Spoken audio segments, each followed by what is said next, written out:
Iko Nini. Episode 213 tukisema like, subscribe, hit the notification button, tell a friend to tell a friend.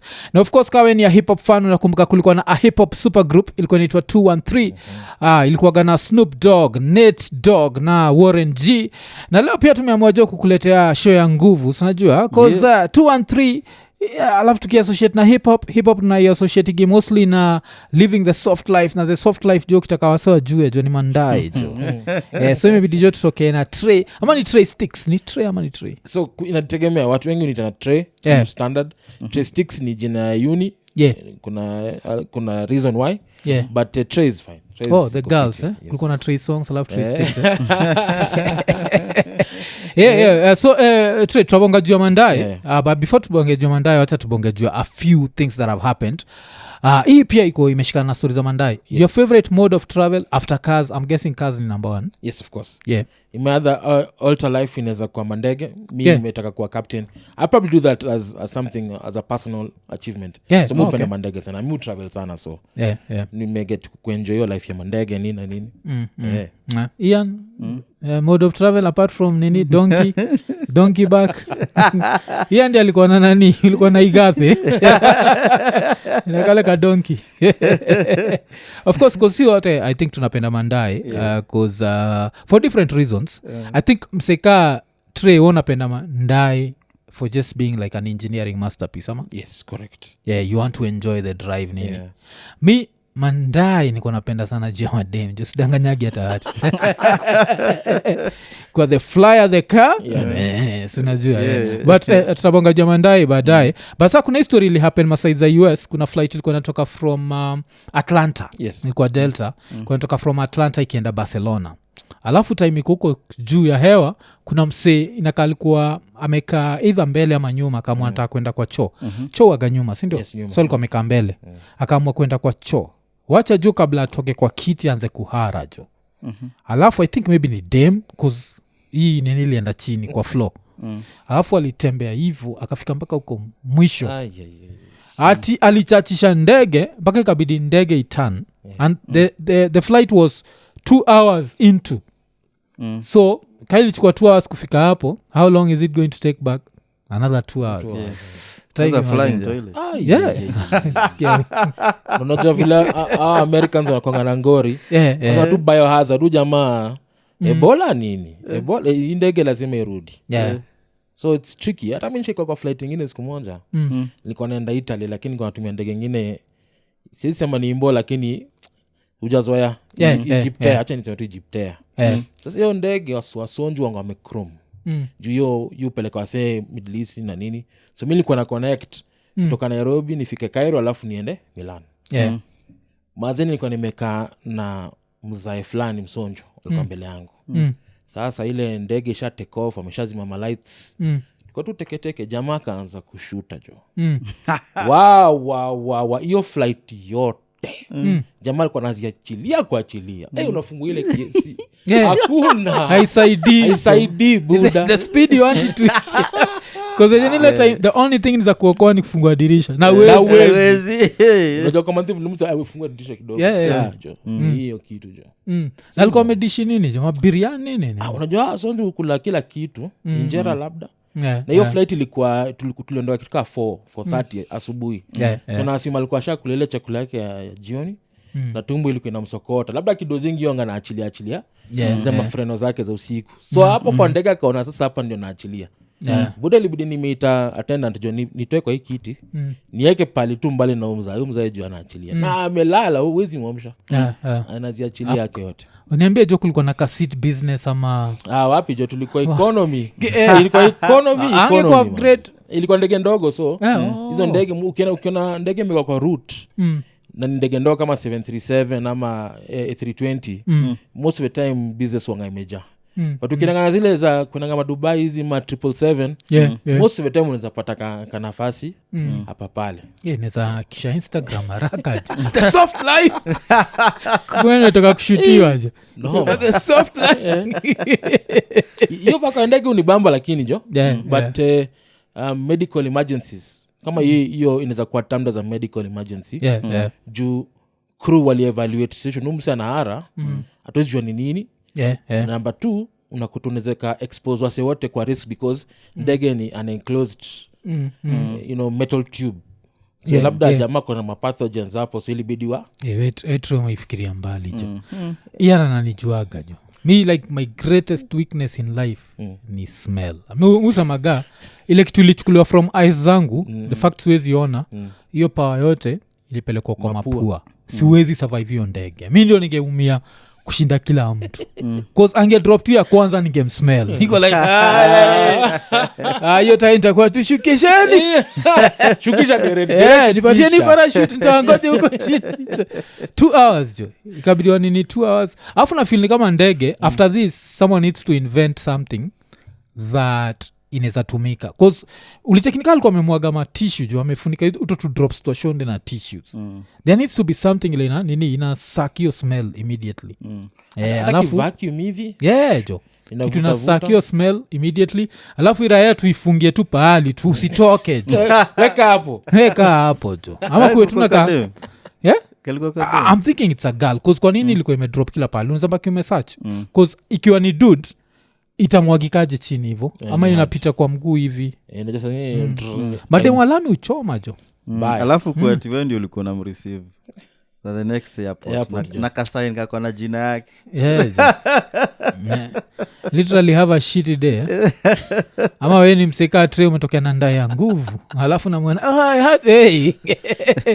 kuzio smell pia itokagi kwa gari si ndio zizi wewe ukienda tu club bebe mse akutapikie tu kwa ndai budo utasikia smell ya kutapika 2 weeks hata uende kwa kawash gani hata uende wapi utaosha utafanya nini but hiyo smell itabaki pale mpaka saa zile ndai itakauka kabisa. Na isi happen kaile siku ni wet season, mvua inanyesha hewa si ile dry ya kutoa moisture inakuwa tricky sana.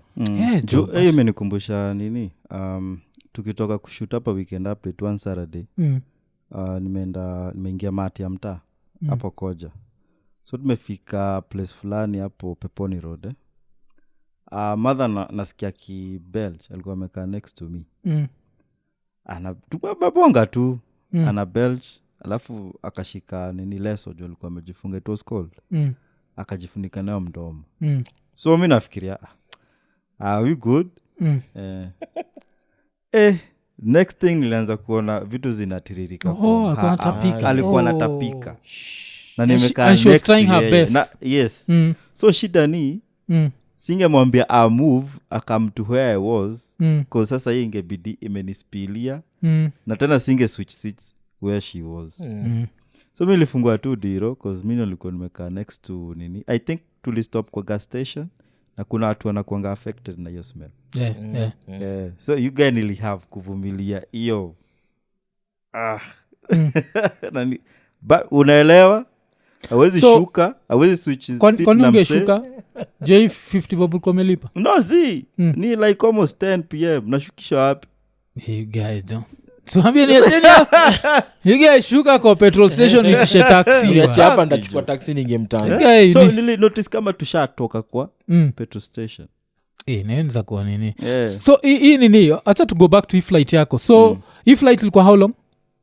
Ilikuwa kama hadi Egypt kaka 5 hours hivi 5 hours 4 hours 30 wakakuwa kwa after how long walikuwa kwa after how long after kama no moja mali tutakaa 20 minutes continuous cha na kwanza niliniamshaje nilikuwa na boy wangu boy wangu producer wangu tukwenda kushoot kitu kwa Italy so tulikuwa tumekaa naye hivi so tulikuwa tumekata maji so ilikuwa ile ndege imesha take off watu washaanza kula dozi hivi sasa mimi nilikuwa nimefungua mdomo kimakosa nikasikia unajua mtu itest hii nini bana alafu nikasikia jamaa anaachilia nikaka hivyo 10 minutes nipiga tu ile belting jamaa akakuja ngambia huyu jamaa ni kama kona flatulence kidogo mnaweza ni move place nyingine juu ni uncomfortable sana hii place homsa kusema no problem let me look for you for a seat kaenda huko at least nikatulia huko hata sio mzae alikuwa na ukachia sasa mtu mwingine afu kuzonje the minute tulitoka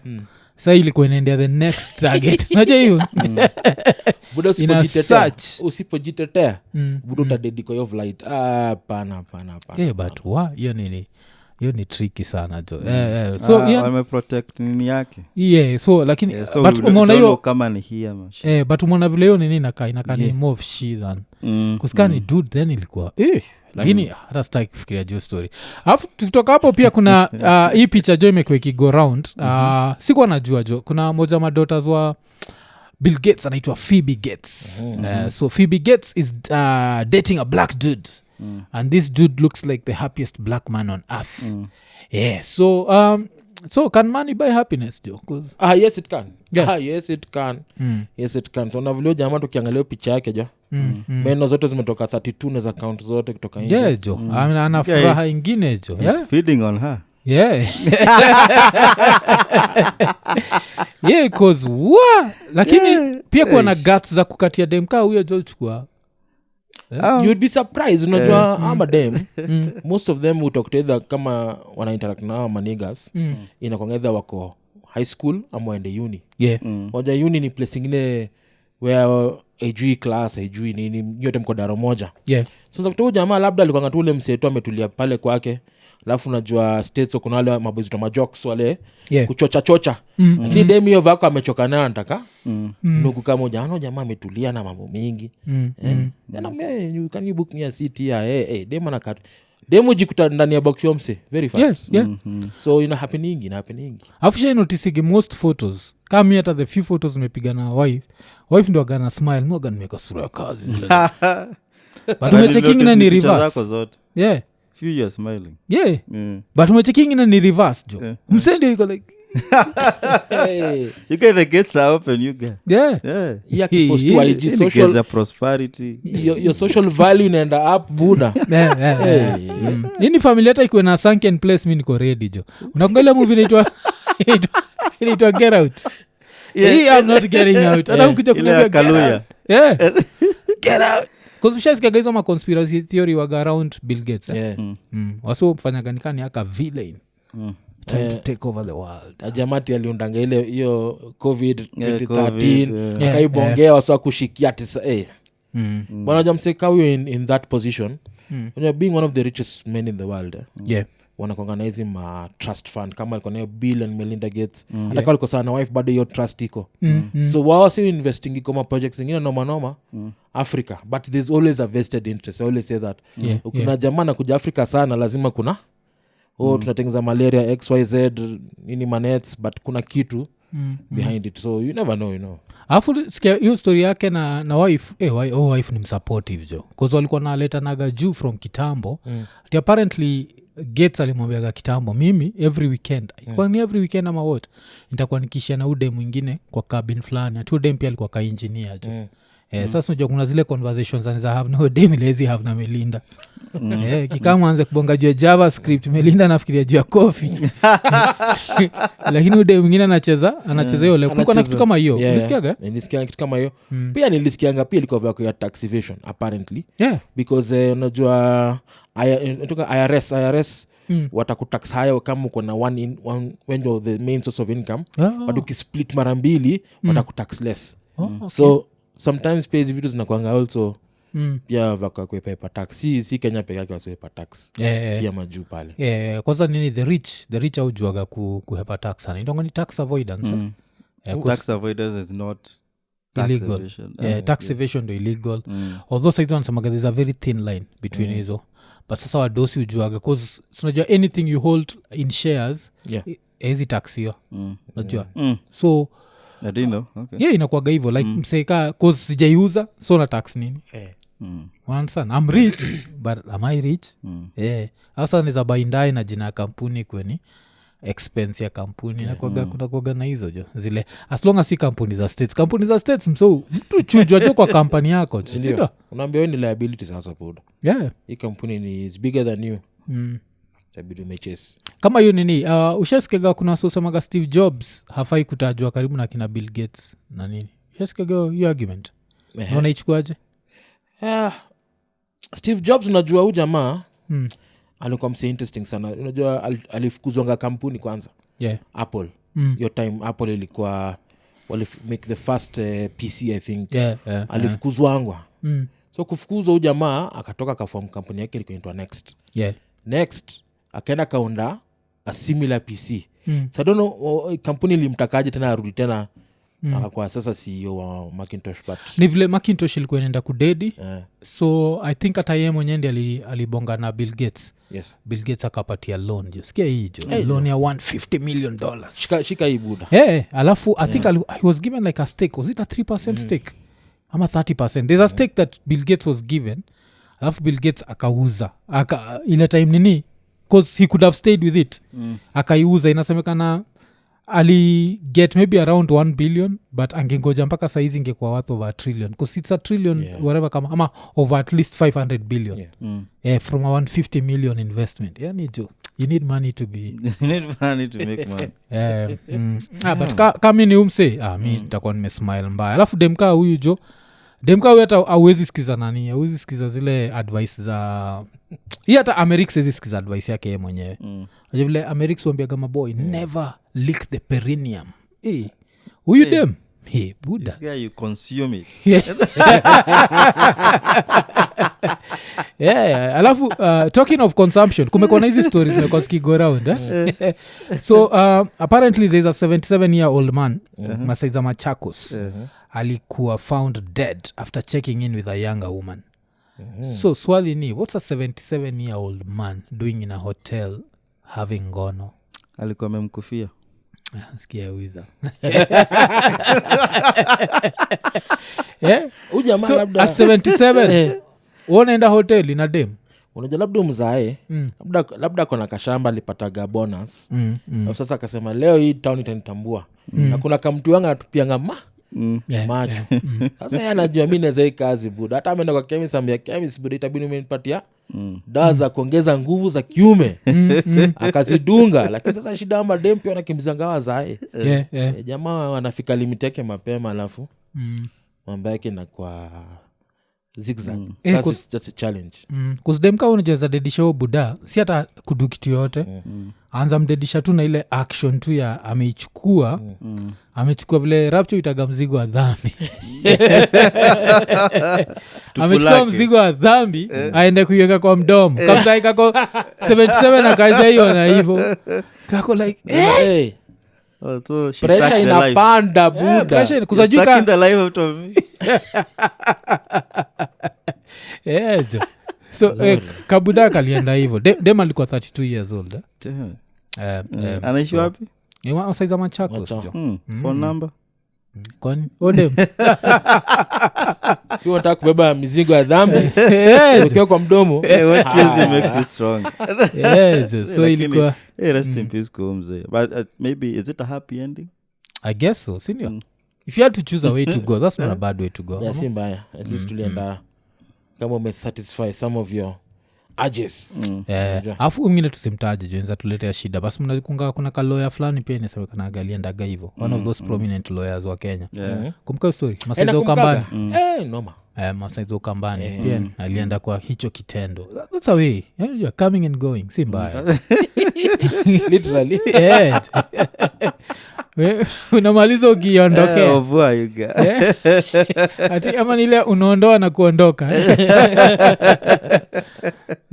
So kuna hiyo. Alafu TikTok uko active amazi?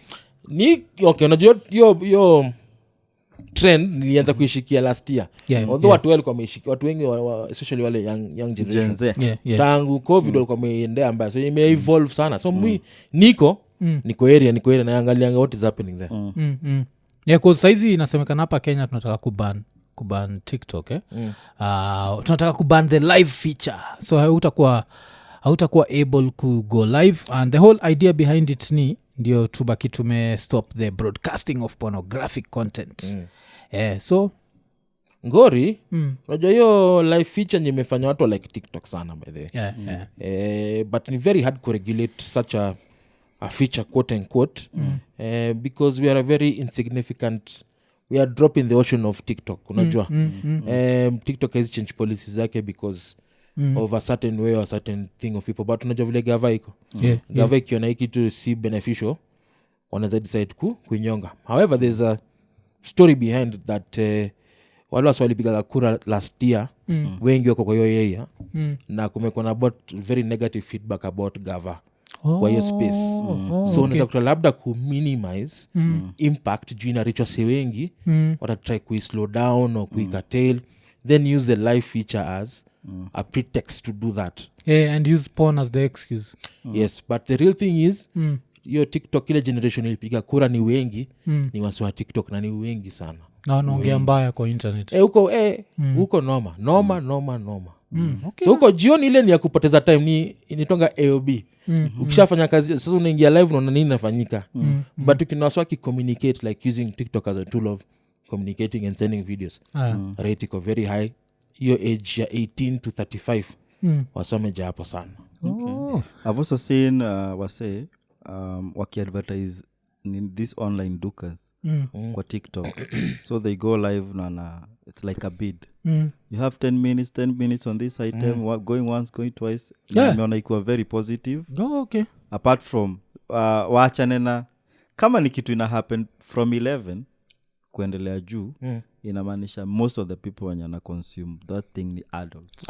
Yes, true. Yes, they just need to put a disclaimer. The same way alcohol inakuanga kwa shelf na is sold to people above 18. You know. But kama ni morning hours inakuanga a very positive space na nini. Guys wako na duka zao online. It's a very positive thing. So wakiangalia hivyo maybe inaweza support mse vile anasema. Kuna nini TikTokers wako hapo, but if they do that then sio watamove tu ku platform ingine. Juu sahau pia ukienda to your WhatsApp nini bado ina make some changes. Yes. The way sijuzi tulikuwa na maandamano huko mtaa na kila kitu ilifanywa pure alikuwa WhatsApp group. Okay. Siku hizi ungeadd sijui 250, siku hizi tulikuwa like 1000. In that group. So wakikata one head ingine ina the other side. But hiyo nini ya TikTok sijaangalia from hiyo design ya voting and what, because it's a movement in itself. Alafu pia vile tumesema hii nini ya kutumia morals za youth ni upuzi sana, because kama youth ni msewa up to 35 years old, that's someone who should be able to make his own sexual decisions. Absolutely. Then napata like even in the developed countries where there are porn industries, like place kama like US of course tunajuaga iko, but hata tukitoka US tuende Asia, Japan iko na porn industry, najua. But hiyo porn industry ya Japan waga ni upuzi. So jogati hawajakubali kuonyesha sehemu nyeti. Hoja hivyo. Nimeziona. Kuna joke nilisikia zoe za dark one. Atu pixelate ndio families waweze kuwatch together. Like Japan waga but pia uchoma in that way because they have public, they bathe pamoja. All bathe nini, kuna organizwa public whatever. But it's still a very interesting society, because pia kuna hii fascination ya kids uniforms. Uonesa nini kusumi siwezi jo wewe kwa fantasy yako unataka dem yako atoke kama va uniform. Hapana jo. Mufa ni role play. Mufa ni in a border on pedophilia. It's pedophilia. Japan unakuaga hizo za ovyo jo. Alafu talking of Mandai, umecheki kuna hii accident ili happen na ilikuwa ni tamasha. Ulicheki ile video ya jamaa ameingia hapo kwa hiyo pub hapo ndani na Land Rover Discovery jo. Angemaliza watu hapo ndani bana. Hiyo gari si mchezo, 2.5 tons. Inapiga meza yako kumekatei hapo inaweza kumaliza. Kuzime nikumbusha ile story ili happen 1824. Ulisikiaga hiyo? Na hiyo 1824 si watu waliumia vibaya sana, si ndio? Sana. Ndio maana 1824. Sometime back ile happening. So weni msoa si uchapatei uchapatei. So after hii hizo experience bado unaenda ukae tu kwa club ile kuna wasana kama mandai unzaka nje. Na kongana rule I don't drink in petrol stations. First of all ni hazard. Ni hazard mzee. Hiyo hii ni hazard moja, ingine fumes. Unashinda unakata maji unalewa kumbe na kwa itamasha imeshikana na petrol station. Iko karibu kwa baro sana, si ndio? It's very close to the road actually. So ni tricky kukunywa place kama, lakini musema unajua lazima kuwe na regulation pia. Wale unakata maji lazima kuwe a safe environment. Setu juna force an area injo space uko nayo inakuwa very risky in case of an accident, na kulikuwa na insurance involved utakatata kulipa, tuseme ulikuwa unafanya nini hapo. Yeah. Unajua sa uzuri huyu I think ni number plate ionekana nimetrai kuangalia number plate jonione niko sure but saizi niko sure msa akienda kuclaimi also insurance wataenda kuinvestigate hapa tamasha which number plate was involved but sasa hiyo nini hiyo ya 1824 for example bado anadu hiyo tabia hiyo ya kuweka matebo nje bado iko sindio iko tu watu sahau jo space ndio minimum I think watu sahau lakini watu sahau kuzmi space hata ikiwa minimum dhamini unaniambia unaweza kaa hapa nje alafu ni magari zina park pale alafu ni walevi usiniko ni magari alafu ni kila mtu ni sober it's risky still but at least everyone is sober pale ndai zinapakiwa nje and everyone is impaired aizi miska inje jo kuna time Tribeca na Mojus walikuwa napuliza stands unapata hapo nje kwa barabara street wameka mameza hapo hizo ni kucheza hiyo majamu wa taxi wanapigania space anaweza kulima hapo hapo jamaa taxi kabla Uber zianze kushika mataxi mao because zina parking hiyo area hapo ya Tribeca so unakuta taxi moja kitoka jamaa atakurivasi ile mbio njio achukue space na nyinyi mmekaa hapo nje hiyo ilikuwa nini hicho okay but so hizo ni vitu kadhaa zile zimehappen wacha sasa tuponge juu ya mandai kidogo of course saa hizi bei za mandai zimeenda juu sana hiyo na guess ni juu ya dola si ndio dola na pia excess duty imeenda from 25% to 35% so hiyo 10% nimeongeza pia mabei za magari hii excess duty wakaje so gava you would calculate tax ya anything you import kuna a taxation regiment basically kuna ile import duty 25% of the value ile umepatiana tuseme hii cup tuseme kama ni $100 so 25% of this value umepatiana enda kwa import duty now wana compound hiyo duty tena further that sasa inakuwa sasa excess duty ni stamp duty so ni kitambo liwanga 25% of the value the value the compound value of the car import duty plus ile value ulipatiana let's assume ilikuwa import duty ilikuwa 25% so hiyo inamaanisha ni 25 bob si ndio so 25 plus 100 ni 125 then to calculate the next level of taxation sasa hiyo excise ni 25 of 125 so hiyo value inakuja ikiongezeka hivyo so hiyo ndio reason inapanda bei sahi sana but sasa kama ndio napatiana value siwezi undervalue so the only way you can do it is this najua gava pia ni wajanja ukienda kubai gari tuseme unabai gari kutoka Japan how does the government calculate the revenue there's something called a CRSP which is the real value it's called current retail selling price of a vehicle so where do they get that information wanaenda to the local dealers so mfano kama ni Discovery 4 mtu mwanachona sai hapa wataishia Inchcape waulize hii gari ni how much ni hivi injo value yake kwa ground size sindio then they do depreciation juzi ni Monata article wamesema siku hizo wamereduce depreciation from 70 to 60% so gari kutoka Japan depreciation value yake inaanza calculate from 60% of the value hapa Kenya unaona so then now they use that as a base figure calculate taxes backwards okay hii 60% ndio sija understand iza jo tunaenda kufanya mathematics but nini hii nabonga tu na mse ulanashindwa jua sa wameamwaje na maths hii depreciation si ya a brand new car no ni depreciation ya now this 8-year-old car yes average gari zetu ni 8 years old correct alafu hii sasa ndio wanachapa 60% yake ama hii hiyo value tayari ni 60% so KRA kenye udu your CRSP it is used to create a base where they can start calculating so ukikuja na gari kama ulibuy $20,000 sindio then the KRA will come and say igari umetuambia ni $20,000 umeleta sindio how do we tax it 60% of your value okay get universal depreciation then from that then they get a base so 60% of 20,000 itakuja 12,000 sema 12,000 then they now work backwards so how do we tax this car so the base price the average taxation itakuwa $12,000 kama $1.2 million, sindio? Twangu jo mesao ni 1.8 saizi umepanda dola imepanda niko bado niko dola ya so dola so 150 saizi so they work backwards so that wapate hiyo base price. Na gava pia wameanza kutwikizo mavitu ndio get value. So kuna two things about it. The average cycle of a Kenyan kubai gari ilikuwa 5 years. Pre-COVID, I just say pre-COVID, your time watu walikuwa nabai magari.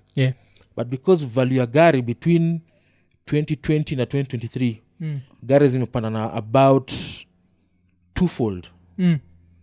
Unakuta some sana sema siwezi afford kubai the car that I really wanted because sasa gari imeenda juu. Very good example ni. Nacha nitumie Vitz. Vitz 3 years ago ulikuwa unabai Vitz at maximum so saba. At max. Sasa Vitz iko 1.5 million. So price yake imeenda almost double of what it used to be 3-4 years ago. And all because of taxation. Of course, dollar plays a big role because unajua hiyo currency exchange rate iko high, but the real culprit ni tax. So government jaribu ku extract more money from you import kitu, but there's a reason behind it. Kenya siwanga na tuko kwa ile process inaitwanga tunaanza ku assemble magari. You want to make it into law that gari ambayo inakuja Kenya una assemble hapa tuseme kama Coast ama KVM Thika. The value of the car itakuwa atpana gari ambayo ni second hand. Hiyo sio utakuwa umetusaidia.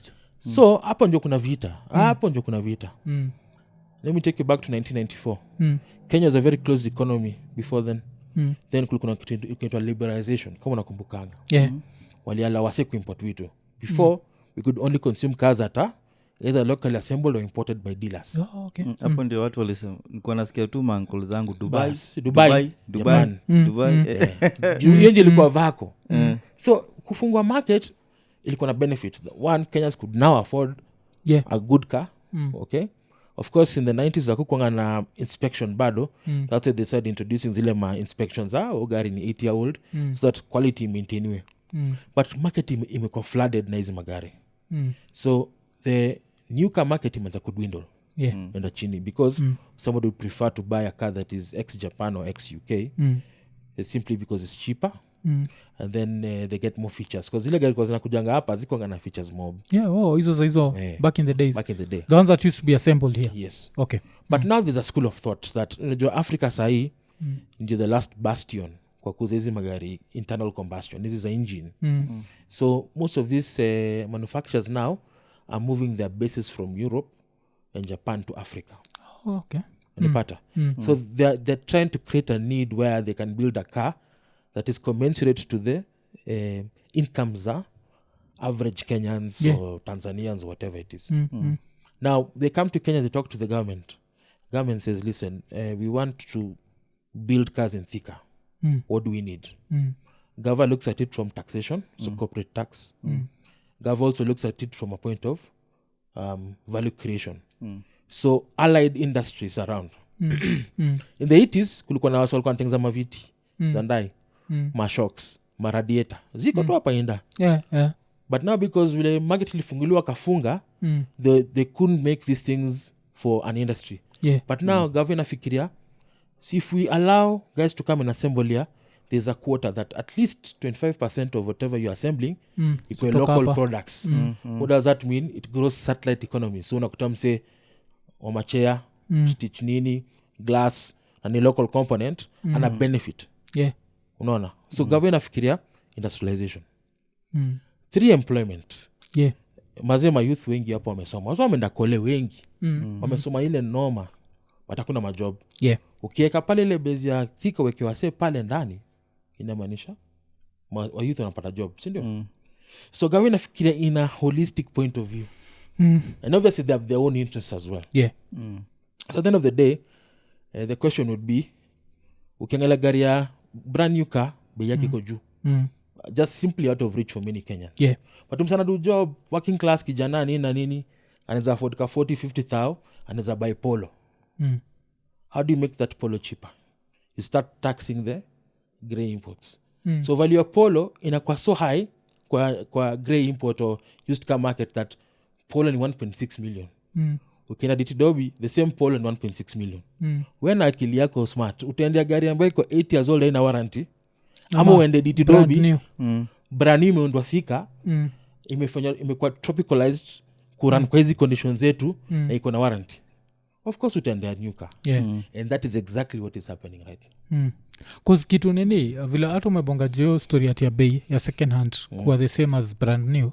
Hii notice again mostly in this brand new luxury cars like musemaga any Kenyan who can drive a second hand Range Rover can drive a brand new one in a first world country. Because the prices are second hand Kenya waga prices are brand new maju. Sindio? Is also sijui ma Absolutely it's true. It's true. Ukiangalia kama me give a good example at your Range Rover. Range Rover the starting price ya Range Rover standard is about $95,000. In Kenya time would be what 11 million 12 million saizi let's say 14 million. 14 million. Sindio? Brand new.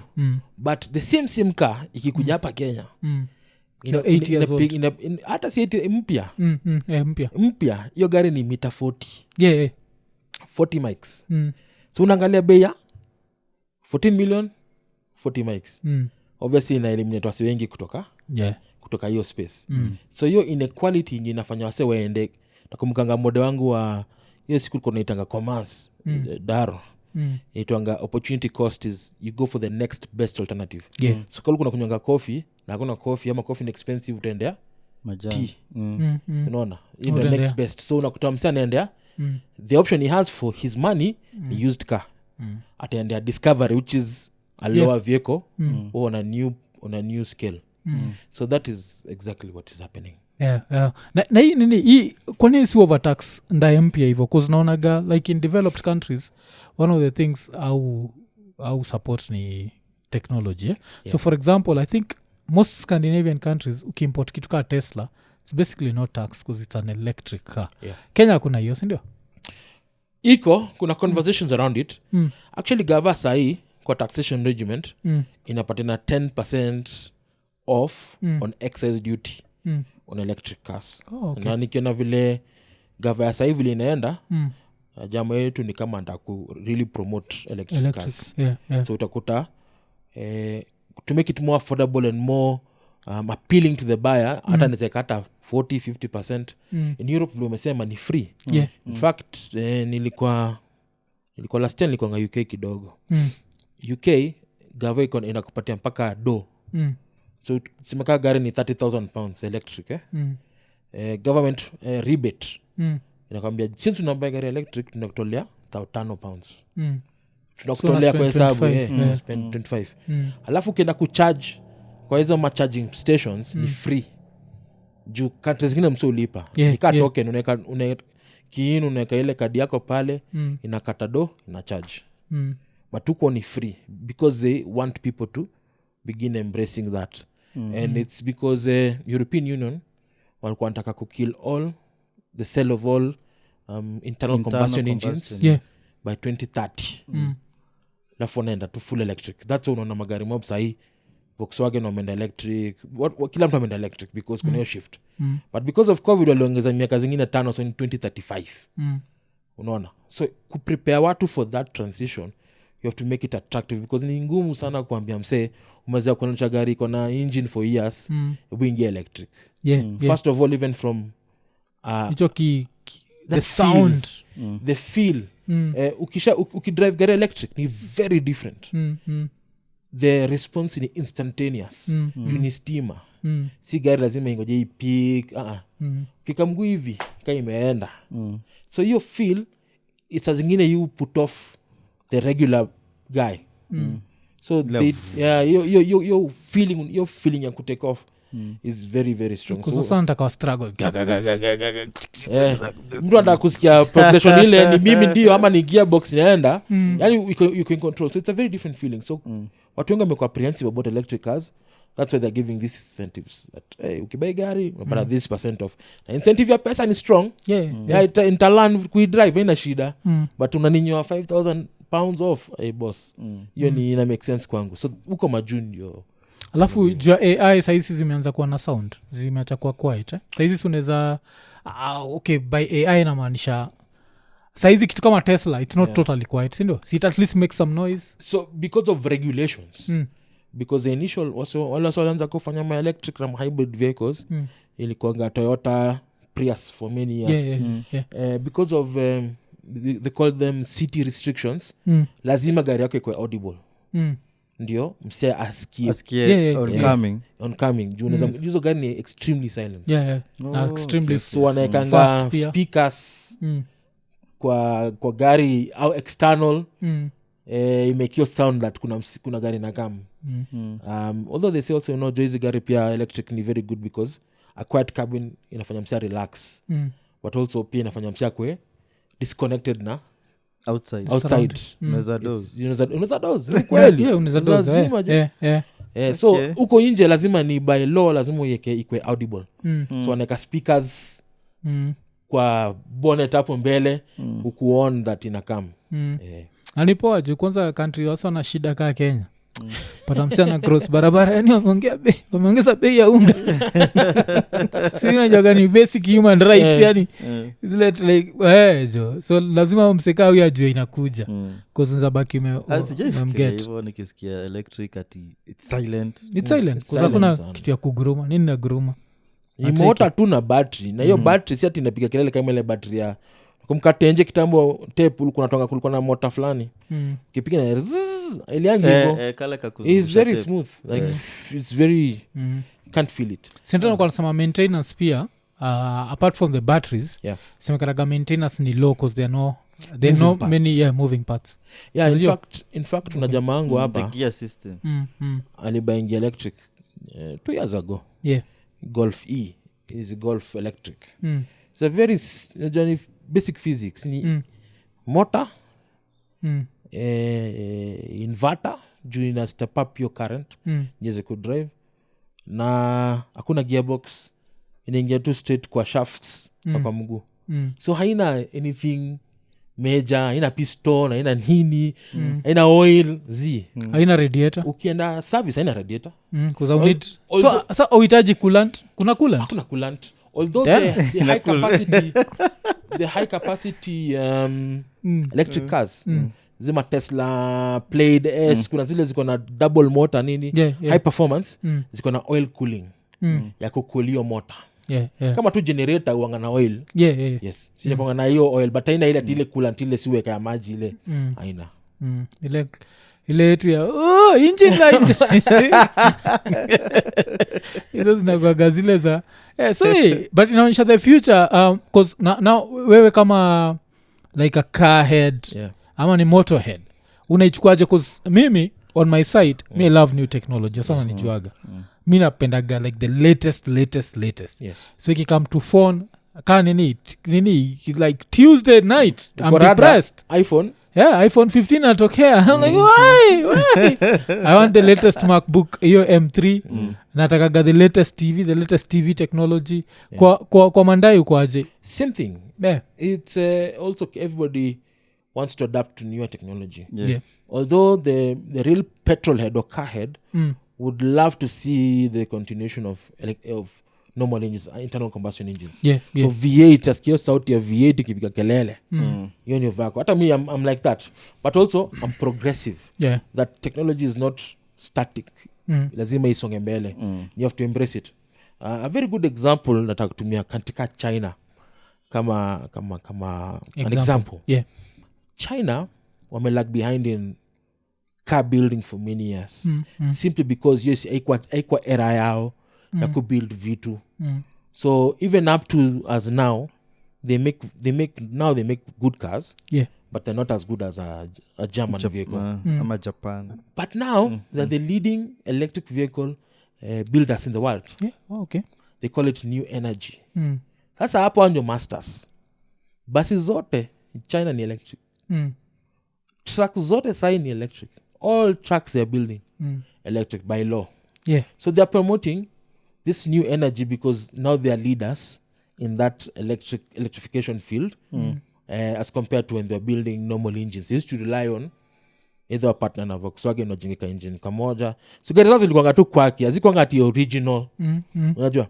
But now with the electric field, hao ndio wana lead. nata kumekuwa na big battle Europe kuallow those Chinese companies kuingia hiyo market.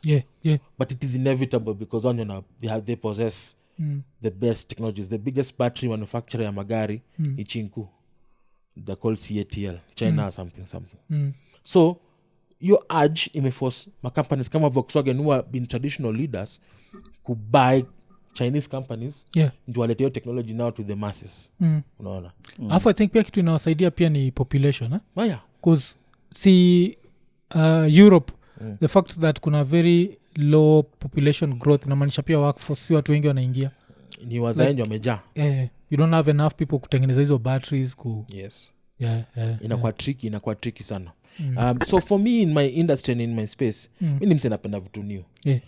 So electrification being the driving force of the future. Number 2, AI umongeajua AI. Sahi unakuta gari zina level 3, level 4 autonomous driving. It was a very big thing, but electrification ni kama imechukua your lead because kulikuwa na issues na safety. Kulikuwa na story nyingine big sana ile happen US. Kuna state fulani, Arizona is the only state that allows driverless cars cooperate. So Uber walikuwa wamebuy ma Volvo zingine kadhaa, hizi ziko na kitu na rotate kama zigari za Google. They are basically autonomous vehicles. So they were testing how can jamaa ingie ndani ya gari a request Uber ikama up or down. Uingia ina dere program ukisendio message nipeleke tao inaenda peke yake na hiyo gari ina map the whole road, ina avoid pedestrians, ina avoid everything ikushadi hadi destination. So ili happen that sometimes hizi software ngana glitches. Iliende kalima gari fulani kaua mse. So ikaleta noma. But that was 2020. So obviously with time 3 years now autonomous vehicles zimeanza kuingia sahi. Nimeona juzi Mercedes wametoa truck ya autonomous, Volvo wametoa, Scania wametoa. So ni kitu ambayo ni inevitable. So ukianza kulearn more as a Kenyan unasema hizi gari probably zitafika hapa in the next 5-6 years. So how are we ready as a country? But Kenya ufeel itabidi tumes nazo cause these cars are in quotes disciplined in themselves. Cause ni gari an intelligent car. If you try to switch lanes itaangalia at this acceleration sitakuwa nimeingia hivi.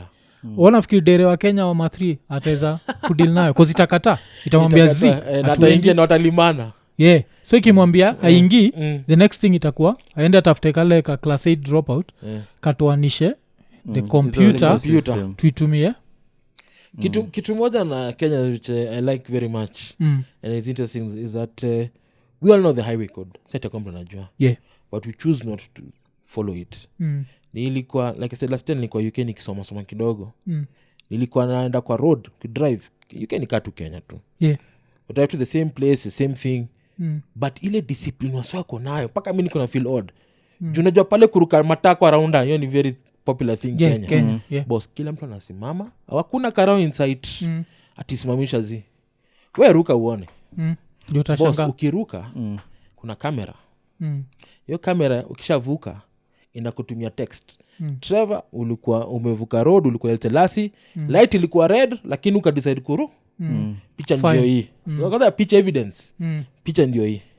Fine unaambiwa 500 pounds kuruka light. You should pay it within 30 days. Ukilipa within 15 days utakupatia 50% off. Ukiruka warrant of arrest. Wasi yetu wanajidiscipline wenyewe. No cops on the road. Cause imenikumbusha nini? Asijui ni mswa kuwatch TV but imenikumbusha kuna hii show inaitwa Weeds. Kwa Weeds, yes. Weeds kuna scene moja sijaisahau. Moja wa mother kulikuwa na mother fulani hapo. But haikuwa not the main actress. I remember that scene. She ended up kwa place. I think it was on a Sunday. She's driving. And it's red. Hakuna mtu inside na yuko tu hapo. Anangoja iturn green alafu Kenya. Kenya inakuwa hata usiku. Tuko like wacha tunipite. Kwanza siku asupita ngadu hata kuna ati red. Waga tunaenda. Kuna hiyo level of discipline ile tuna.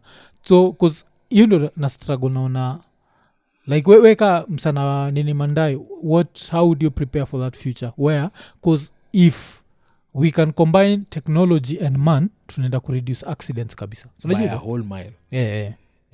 One of the things that naweza sema kwa Igawetech keen interest ni driver retraining.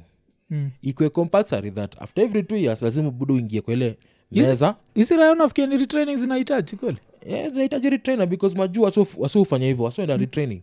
Every 2 years wanafu wanaangalia pia macho. Ukienda hiyo kitu gava inaziangalia from 2 points that hiyo inaweza leta revenue kwa gava. But pia in terms of ku allow drivers ambao wako disciplined wana understand the highway code. If you have a refresher course, it helps you still maintain that sharpness. Ndio maana hata mapilot wendanga after every 6 months lazima ingi kwa ile simulator imtrain kutrain kuhandle accident because inamkeep sharp. So I think also for the motoring sector ni important for you to earn your license. Ndio sio you value your license. Cheza nayo 2 years lazima uende refresher. Ukienda kurenew unaambia boss uko na nini yako lazima uende daro 2 weeks ufanye exam. Ukishafanya exam you're issued and you're clean. Alafu pia tuanze kunyang'anya wasi licenses. Yes. Kusikenya si watu wanyang'anya, watu nyang'anya kweli. So okay, hapa Kenya ni theory. In the same breath of driver refreshing lazima tukue na severe penalties. Severe. Because accident na ipatikane wewe ndio cause of accident, license suspended 6 months. It will teach you to be a careful driver. Na pia kwanza enda jela uende jela. Kani kitu ilikuwa ni umanga, umedrive on the wrong lane. Bas. Unaenda hata kama ni kama for example Kenya wasi wengi ni petty offenders. Kuruka wrong side nini. Ukishuka wrong side unafika 24 hours. Unaenda community service. Unafagia road nini na nini. Utairudi hiyo makosa. Mimi hata siwezi kusema ufagia road. Uoshe hizi public toilets za city council. Ile kitu tajione hapo buda na utairudi hapo. Janile No, I think one block mitaro you guys. That's what. But actually on your feet and block mitaro. Mi yenye nakataa. Mi bado napeleka choo. Jua nini iza nini public toilets kuizi na kwa na sheria. Kuzu kingia pale kuna maji. Kama ni haja kubwa unaingia na jug. So kuna kuwa na kaoda kiasi. Kaoda fulani. Okay. Off late. Kuzimi nafikiria nikuwa nafikiria maybe zile za majengo zile. Kusweep nini hizi mabackstreets. Kwa sababu hizo zinakuanga choo za machoko. Zinakuanga zimejaa shonda. Nakumbuka boy wangu fulani. Hizo siku nikiwa kole liko na ndani yanga train ya Emba. So nilikuwa natoka Emba inaingia town. So nje ilikuwa the only form of transport unaweza save juu. Either ulipe soma 3 ama ulipe 40 bob. So boy wangu alikuwa mse train kipigele nduru yake enda kuvuka ilikuwa 720. Ni mse anaanza sprint karibu kama 800 meters. Asiate hiyo train. Nataka kutoka mapema. Sasa siku moja amefanyia ujinga yake amekimbia. Si ishapiga nduru ishaanza kuvuka road hivi. Jamani hii kitu by the time imaliza lazima niwe nimefiki. Si imesha akaidandia. Kumbe makarau anga kwa hizo train. Utege watu kudandia na kuna law ya kudandia ufai kudandia train while it is in movement. In motion. Budo unashika unaingiza kwa hizo choo. Shiko na ulikuwa unakimbia ukifanya nini? Ingia hapo ndani. Was training. So ile place between Emba na town ndio time ya kujitetea. Unauliza unataka nini? Sema sauti. Sasa utakuta ule fala. I know my rights. I mean, you know your rights. I will show you. Budo unafika railway station. Unajua kuna railway police station. Hizo choo ni chafu. Hizo choo ni chafu budo utaosha hiyo place. Utairudia kudandia train tena. Ilibidi aoshe. Si ndio? Unasema you know your rights. Hiyo ni kitu moja mojuaga. Kenya kujua rights zako hiyo ni yako hiyo. Hiyo unless wewe ni akina Ahmed Nasir akina Donald Kipkorir. Buda usijue rights zako. Wewe fika pale inakwanga ni unanyenyekea. Nimefanya makosa. Tusaidiane namna gani? Sile susamaga kama utaki ufinywe nyenyekea. Hasa itafinywa ukubali. So nini but wacha to go back to history ya price za ndaye. When I feel it happen by when because I'm looking forward to that. Me personally nakwaga like if I can drive something brand new nataka kitu brand new. So kuna kitu inaitwa National Automotive Policy. Hiyo ni cabinet paper. It go into law. It was supposed to be done August imepita but I think itafanya this month. Hiyo National Automotive Policy ina guiding the whole industry. vile the national car industry ita survive, what will they do with grey imports, because now it's going to be a problem. So amongst the things that walikuwa na bonga ilikuwa kureduce the kuwa na quota ya magari zinaingia Kenya. So every year we import about 100,000 cars. Yeah. Every year on year, on average 90, 100. So utakuta for the first 5 years quota itasema we only importing 80,000. The next year we only importing 60. The next year 50, 40, 30. So what happens to the grey import market? Prices inaenda juu. Okay. And on this other side wanasema we were only assembling 5,000 vehicles a month. So after every year tuenda 15, so zitakuwa zina reduciana. So gari zinaassembliwa more na hizi zinapunguza less mpaka itafika point that the grey import will be unattainable up to zero, na tukue kama South Africa. Yeah. So that is the time. So we estimate that it's going to be about 5 years. By the time it were implemented, 5 years. Oh, okay. Hiyo 5 years sasa the impetus itakuwa kwa the local dealers who provide the population with an affordable vehicle, gari ambazo zina meet the needs of the customer. One of the reasons why people wanaenda kwa grey import kwa sababu grey import iko na more features. Sisi nua Prado na Prado yangu iko na cloth seats. I want leather seats in my car. You know, and such like things. So utakuta at the end of the day when they provide that, it's called a scalable linear graph that now grey imports zitakuwa unattainable, new cars zitakuwa available and at the price of the consumer. Si tu ati inapunguka alafu bei ni zile za lazima zikuwe at the level where the consumer can afford. So 5 years. That's good. Inaonyesha saizi msaki baindae unawe ni mtu wa kuchange mandae unabaindae unajua itakuserve like for 5 years, then afterwards you can get some good majusi. Unaonanga kuna kitu inaitwanga what do you call it, there's a secondary market ya magari. So some tumia 5 years na nilibai gari ditidobi, narudishiwa gari ditidobi, wani refinance gari ingine mpya, then they take the car back. So they call them approved used vehicles. So kutakuwa another secondary market ya approved used vehicles kwa wale wasiwezi afford kubuy gari mpya outright. So itatarget sawa mseka mimi, let's say for example niko na mita naweza afford access ya mita financing, naweza buy gari which is the same now. Ukitaka kubuy ka filter sasa ni mita 2 by the you can buy a car easily without stretching your bank. So that's what's going to happen. Now SA is a very good country to see that. SA they do not import. They so second hand cars itakuwa within. Yes. Because SA pia kituwaga interesting ni vile wanapenda Volkswagen like kuna hii Volkswagen ni Golf VW Golf hiyo inakuwaga like hiyo ndio gari sasa ubreak virginity ya wase kwa mandai, like most people's first car like wale watu wako whatever class ni hiyo. Alafu kitu moja nilikuwaga nao wase wa SA, nilikuwa na mabeste fulani wa SA kuna time tulikuwa nao masai za Kilimani sijaisahau. Alafu jioni so nawaambia like hey, this is a richer neighborhood unajua like there are a lot of rich people here na pia kuna middle class, and then wako like but I'm checking I can't see any rich people cars. Alafu nika enjoy like can't you see that's a Prado. See nikuonyesha mse Prado yuko like in South Africa that's a farmer's car. Farmer's car. Farmer mbaya sana. It's true. South Africa wanakonga na you know how they class their cars. Hizi ma Toyota ni gari ya farmers. Nakumbuka au Boas, the white people. Wao wana on the large tracts of land. So wao ndio watabuy most of the 4x4s. So huko in fact the highest selling vehicle per month kama si Hilux ama Ranger ni Polo is always number 3. Sio Polo ni ya middle class. Hizo zingine za makaburu kwenda huko mbele.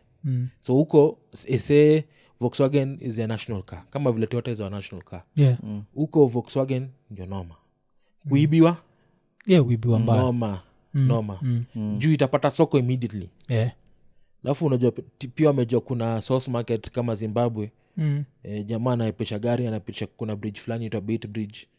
By time ifike kisha stripiwa. Yani hizo tabia za hapa tu ziko tu huko pia. So ukiona national car inamaanisha you're able to build these cars at a very cost effective rate. That's why even that car is being built here, because wakona excess huko SA.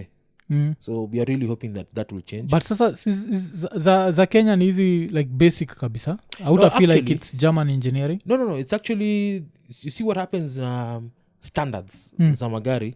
Volkswagen SA wakona engineers ambao wako trained in Germany. So certification is the same.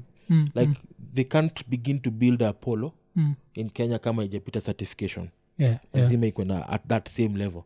Just like the way iPhone says naanza kuundwa India, doesn't mean that inaundwa India si iPhone. It's still an iPhone, still goes through a criteria of tests so that unajua ina meet your standard that it's a proper iPhone. So it's the same thing. So wakikuja hapa, they train people, wanapeleka wase, wana learn how to assemble gari, they're taken even done for assessments, and then every 3 months kuna msana kam kucheck kazi yenu kama mna follow the procedures. It's a very regulated space. Cause me shidangu aga I think nishaonaga I don't time ya Uhuru wakionyesha hiyo factory niliangalia utoto nini nikona cause za Kenya ni Polo Kenya ni Polo hatujafika level ya golf bado but Polo ndio popular hapa Kenya. But because zinajengwa pia both Polo and golf, but they decided to bring the Polo because it is more affordable and you could price it similar to what you get on a second hand market. Okay, so cause ese wanadu zote sindio? Wanadu zote hata nini pia Rwanda wanajua yao nchi yao ni separate. So funny thing 2 months ago nilikuwa kwa hiyo plant ya Volkswagen ese